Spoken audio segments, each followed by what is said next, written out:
Welcome back to home classes. आज हम class 10 के मैथमेटिक्स का बहुत ही इंपॉर्टेंट चैप्टर लीनियर इक्वेशन को देखेंगे। जो चैप्टर बोर्ड एग्जाम के पॉइंट ऑफ व्यू से बहुत ही इंपॉर्टेंट चैप्टर, इस चैप्टर को आप इग्नोर नहीं कर सकते हैं। तो आइए इस चैप्टर को देखते हैं। इसमें क्या है, pair of linear equation in two variable. Pair का मतलब क्या होता है, जोड़ा। लीनियर का मतलब क्या होता है, जिसका मैक्सिमम पावर क्या होना चाहिए, 1 होना चाहिए। इक्वेशन का मतलब क्या होता है, जो आपका LHS और RHS के फॉर्म में रहता है, बीच में आपका इक्वल का साइन होना चाहिए। वेरिएबल का मतलब होता है जिसका की वैल्यू हमेशा चेंज होते रहता है। इसे हम लोग जनरली अल्फाबेटिकल लेटर से दिखाते हैं। आइए इसको एग्जांपल के माध्यम से देखते हैं। जैसे 4x plus 9y equal to 8। इसमें आपका क्या है, 4x जो आपका x जो है आपका क्या है, वो वेरिएबल टर्म है। ये आपका y क्या है, आपका वेरिएबल टर्म। दो वेरिएबल इसलिए क्या बोलते हैं, टू वेरिएबल बोलते हैं। ये दोनों के बीच में आपका क्या है, इक्वल का साइन है, इसलिए हम लोग क्या बोलते हैं, इसमें इक्वेशन बोलते हैं। क्योंकि इसका क्या है, दोनों का मैक्सिमम पावर जो है वो क्या है, 1 है, इसलिए हम लोग क्या बोलते हैं, इसे लीनियर बोलते हैं। इसलिए इसको क्या बोलते हैं, linear equation in two variable. इसके और इक्वेशन को हम लिखें तो 9x plus 3y equal to 7 है। तो चूंकि एक आपका इक्वेशन ये हो गया, एक इक्वेशन आपका ये हो गया, दोनों क्या है, चूंकि पेयर में, इसलिए इस दोनों को हम क्या बोलते हैं, ये आपका इक्वेशन 1 होता है, ये आपका इक्वेशन 2 होता है। इसीलिए इसको हम क्या बोलते हैं, pair of linear equation in two variable. इसको एक और एग्जांपल के माध्यम से हम समझते हैं। जैसे 6x plus 7y equal to 10, 10x plus 9y equal to 7। ये आपका क्या है, ये आपका वेरिएबल टर्म, ये दोनों वेरिएबल टर्म्स हैं। ये आपका क्या है, आपका इक्वेशन का साइन है। ये आपका इक्वेशन फर्स्ट है, ये आपका इक्वेशन सेकंड है। और दोनों क्या है, चूंकि पेयर में है, इसलिए इसको हम लोग क्या बोलते हैं, pair of linear equation in two variables. तो आइए इसको एग्जांपल के माध्यम से इसके प्रॉब्लम को सॉल्व करने का प्रयास करते हैं। अगर इसके पहले प्रॉब्लम को हम देखते हैं, तो पहले प्रॉब्लम में आपको x और y का वैल्यू आपका दिया हुआ रहेगा। आपको इसमें क्या है, इक्वेशन को आपको शो करना है इसमें कि x और y का जो वैल्यू है उस इक्वेशन को क्या करें, सेटिस्फाइड कर रहा है कि नहीं कर रहा। तो चलिए इस प्रॉब्लम को सॉल्व करने का हम लोग प्रयास करते हैं। जैसे ये आपका क्या, लेफ्ट हैंड की तरफ, इसलिए इसको हम लोग क्या बोलते हैं, LHS बोलते हैं। तो LHS आपका क्या होगा, x प्लस y। तो x का वैल्यू कितना है, 9, और y का वैल्यू कितना है, 4। तो 9 प्लस 4 कितना होगा, 30। और RHS आपका कितना है, RHS कितना है, 15। तो LHS आपका 13 है, RHS आपका 15 है। तो यहाँ पे LHS और RHS क्या, दोनों इक्वल नहीं हुआ। एग्जांपल के माध्यम से इसको देखते हैं। यहाँ पे आपका x का वैल्यू जो है 8 है, y का वैल्यू आपका 4 है। इक्वेशन आपका x plus y equal to 12 है। यहाँ पे अगर इसको हम सेटिस्फाइड करने का प्रयास करते हैं तो LHS equal to x plus y। x का वैल्यू आपका 8 है, y का वैल्यू आपका 4, 8 प्लस 4 इक्वल टू 12। और RHS आपका कितना है, RHS इक्वल टू 12। ये भी आपका 12 है, ये भी आपका 12। यहाँ पे आपका LHS और RHS दोनों क्या हो गया, इक्वल हो गए। तो यहाँ पे इसको लिखेंगे LHS इक्वल टू RHS। तो यहाँ पे शो कर रहा है कि आपका x का वैल्यू 8 और y का वैल्यू 4 जो है, इसका वैल्यू यहाँ पे LHS में रखने पर ये आपका RHS के वैल्यू को क्या करती है, बराबर करती है। इसका मतलब क्या है कि इस इक्वेशन का वैल्यू x इक्वल टू 8 और y इक्वल टू 4 ही होगा। तो आइए इस प्रॉब्लम को एक और एग्जांपल के माध्यम से हम समझते हैं। यहाँ पे आपका x का वैल्यू 2 और y का वैल्यू 3 है। तो इसको अगर हम x और y का वैल्यू पुट करके देखते हैं, तो अगर यहाँ पे लिखते हैं LHS आपका कितना है, 4x प्लस 3y। तो 4x का वैल्यू कितना है, 2 प्लस 3, y का वैल्यू कितना है, 3। तो 4 2 जा 8 प्लस 3 3 जा 9, 9 प्लस 8 कितना होगा आपका, 17 होगा। और RHS आपका जो है RHS आपका जो वो क्या है, आपका 17 है। तो यहाँ पे LHS और RHS आपका दोनों इक्वल हो गया।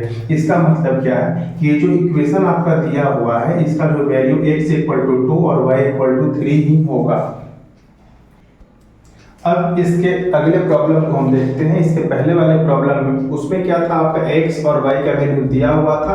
आपको उसमें चेक करना था कि उस इक्वेशन का जो वैल्यू x और y दिया हुआ है वो सेटिस्फाइड करता है कि नहीं करता। इस क्वेश्चन में आपको क्या है, दो इक्वेशन आपका दिया हुआ है, इसमें आपको x और y का वैल्यू आपको खुद निकालना है। तो आइए इसको निकालने का प्रयास करते हैं। ठीक है, इसका निकालने का तरीका क्या है, इसमें आपका ये वेरिएबल या x वेरिएबल या y वेरिएबल, दोनों में से किसी एक को आपको बराबर करना है। ठीक है, तो सबसे पहले हम क्या करते हैं, y को बराबर करके देखते हैं। तो यहाँ पे आपका क्या है, ये भी आपका y है, ये आपका प्लस y है, ये आपका माइनस y है। ठीक है, तो यहाँ पे क्या लिखेंगे, इक्वेशन 1 प्लस इक्वेशन 2। चूंकि यहाँ पे क्या है, यहाँ पे प्लस है, यहाँ पे माइनस है। इसका बनाने का तरीका क्या है कि अगर मान लेते हैं हम इस वेरिएबल को देखते हैं तो इसके साइन को हमको देखना पड़ेगा।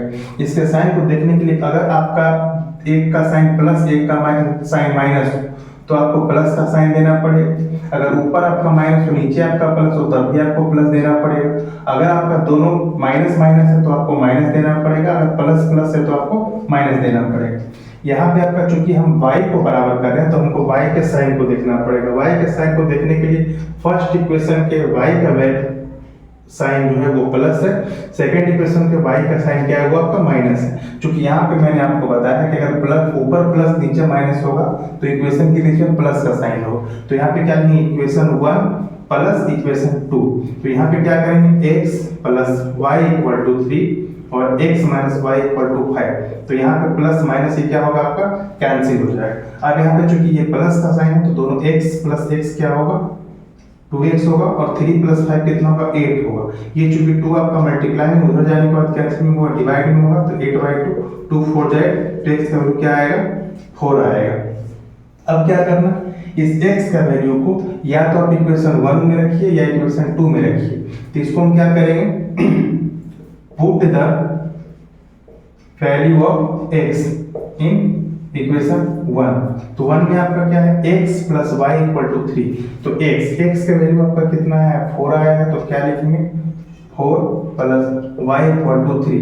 तो चूंकि इधर 4 आपका किस चीज में है प्लस में है तो उधर जाने के बाद क्या चीज में होगा माइनस में होगा। तो y इक्वल टू 3 माइनस 4, इसलिए y का वैल्यू कितना आएगा -1 आएगा। तो यहाँ पे आपका आंसर क्या होगा x इक्वल टू 4 और y इक्वल टू -1। इसी क्वेश्चन को क्योंकि इसके पहले हमने क्या किया था y वेरिएबल को इक्वल किया था, अब इसको हम क्या करते हैं x वेरिएबल को इक्वल करते हैं। तो चूंकि x वेरिएबल का दोनों का साइन क्या चीज में है प्लस, ये भी आपका प्लस में ये भी आपका, चूंकि इसके आगे कोई साइन नहीं दिया हुआ तो जहां अगर कोई साइन नहीं दिया तो उसको हम लोग क्या मानते हैं प्लस मानते हैं। तो इसके आगे कुछ नहीं तो इसको भी प्लस मानेंगे, इसके आगे कुछ नहीं तो इसको भी प्लस मानेंगे। तो यहाँ पे आपका लिखा हुआ है कि अगर दोनों का आपका क्या है सेम अगर आपका साइन है तो यहाँ पे आपका माइनस का साइन होगा। तो यहाँ पे आपका क्या होगा इक्वेशन 1 माइनस इक्वेशन 2। तो यहाँ पे क्या होगा आपका x plus y equal to 3 और x minus y equal to 5। तो चूंकि यहाँ पे आपका माइनस का साइन है तो इसका तरीका क्या होता है कि जैसे अगर दोनों इक्वेशन के बीच में अगर माइनस का साइन आ जाता है तो नीचे का इक्वेशन जो आप दिया हुआ है उस सब का साइन क्या होता है अपोजिट हो जाता है। जैसे इसका साइन क्या है प्लस है तो यहाँ आपका माइनस होगा, ये आपका माइनस है तो ये आपका प्लस होगा, ये आपका प्लस है तो ये आपका माइनस होगा। अब यहाँ पे ये आपका प्लस है ये आपका माइनस है तो ये आपका दोनों क्या हो कैंसिल हो जाएगा। अब यहाँ पे क्या है इसके पहले प्लस का साइन है, इसके पहले ये आपका, अब इस साइन से हमको मतलब नहीं है, अभी हमको इस साइन को लेके चलना है। ठीक है, तो ये आपका y ये आपका y प्लस, तो y प्लस y प्लस आपका क्या होगा 2y होगा।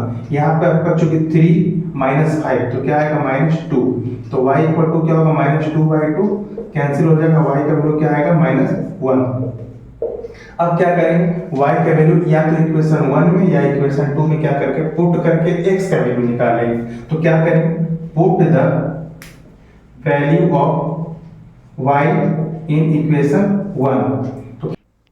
अब चूंकि इसमें अब हम लोग का क्या है y का वैल्यू निकल गया है, अब क्या करना है अब हमको x का वैल्यू निकालना है। तो x का वैल्यू निकालने के लिए y का जो वैल्यू है वो क्या करना है या तो हम इक्वेशन 1 में रखेंगे या तो इक्वेशन 2 में रखें। तो ऐसा करते हैं इक्वेशन 1 में रखने का प्रयास करते हैं। तो यहाँ पे आपका क्या होगा x plus minus 1 equal to 3। तो प्लस माइनस क्या होता है माइनस होता है, x माइनस 1 इक्वल टू 3। ये आपका इम्प्लाई का साइन होगा x इक्वल टू 3 प्लस 1। तो x का वैल्यू क्या आएगा x इक्वल टू 4। तो x का जो वैल्यू आएगा 4 आएगा और y का वैल्यू जो आएगा -1 आएगा। इसके अगले क्लास में हम इसके बारे में और विस्तार से चर्चा करेंगे। बाकी अगर आपको वीडियो पसंद आया हो तो लाइक शेयर और सब्सक्राइब कीजिए, और अगर आपको लीनियर इक्वेशन से रिलेटेड कोई भी प्रॉब्लम हो तो वो कमेंट सेक्शन में आप पूछ सकते हैं।